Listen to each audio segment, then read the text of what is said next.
હવે આપણે ખજૂર આંબલીની ચટણી બનાવીશું. તો સૌથી પહેલાં એમાં 2 બાઉલ ખજૂર, 1 બાઉલ આંબલી, 1 બાઉલ ગોળ, 2 ગ્લાસ પાણી.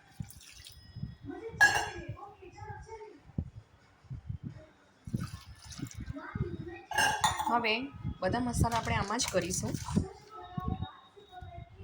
સૌથી પહેલાં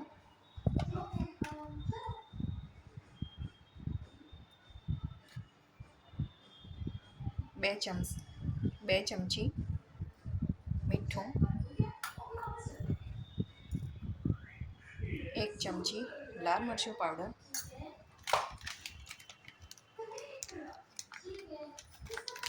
થોડું આપણે કાળું નમક ટેસ્ટ મુજબ,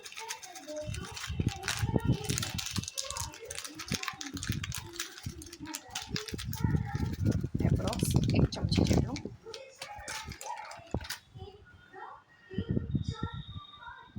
1 ચમચી ધાણા જીરું પાવડર. મને ધાણા જીરું થોડું વધારે ગમે છે તો હું થોડું 1 ચમચી વધારે નાખીશ. અને આપણે 3 સીટી વગાડી દઈશું અને પછી છેલ્લે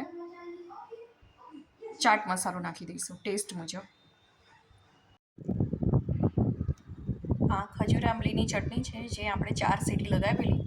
હવે ઠંડુ થઈ ગયું છે કમ્પ્લીટ. હવે આપણે એમાં ચાટ મસાલો નાખી દઈશું 2 ચમચી જેટલો અને હવે આપણે મિક્સરમાં એને ચર્ન કરી લઈશું.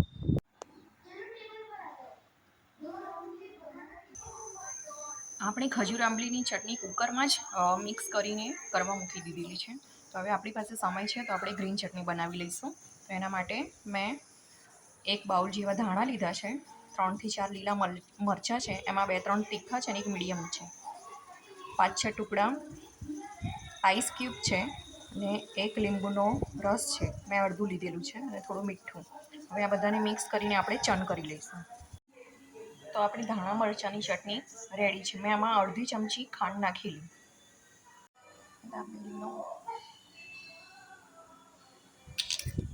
સૌપ્રથમ આપણે થોડા સિંગ લીધેલી છે જેને આપણે તેલમાં નાખી દઈશું. તથા આપણે આ દાબેલીનો મસાલો લીધેલો છે એને આપણે નાખીશું. બરાબર, મેં અડધાથી થોડોક વધારે નાખેલો છે. એને થોડું આપણે તેલમાં થવા દેવાનું છે.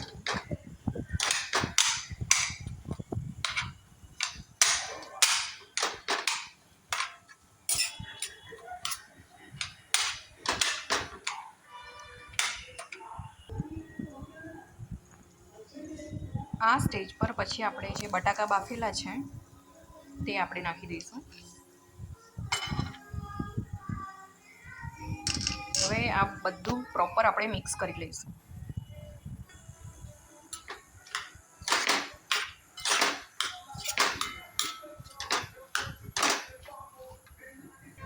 હવે આપણે મેશરની મદદથી આ બધું એક સરખું મેશ કરી લઈશું એટલે બધો જ મસાલો પ્રોપર બધા જ બટાકાના પીસ સુધી પહોંચી જાય.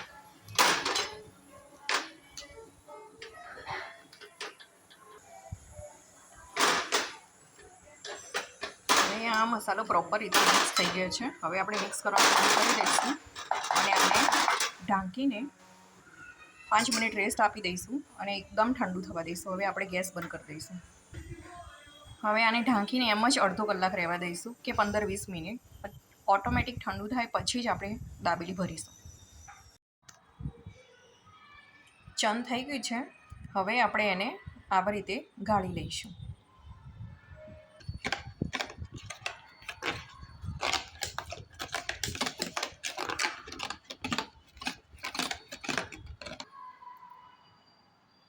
તો આપણી ખજૂર આંબલીની ચટણી રેડી છે.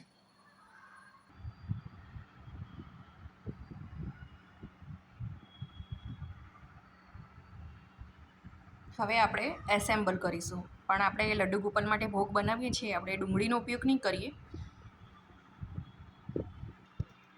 આવી રીતે કટ લગાવી દેવાનો પહેલાં અને પછી બંને ચટણી નાખવાની, પછી સિંગદાણા નાખવાના અને પછી આપણે આ મસાલો ભરી દઈશું, પછી એને શેકી લઈશું.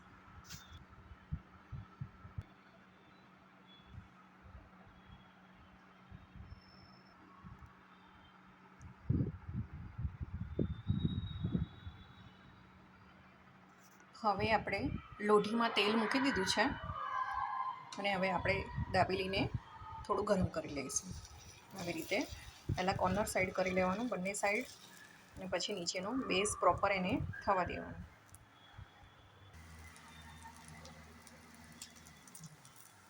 આ રીતે તમારે થોડુંક પ્રેસ કરીને શેકી લેવાની છે. આ રીતે થોડીક ડાર્ક થવી જોઈએ.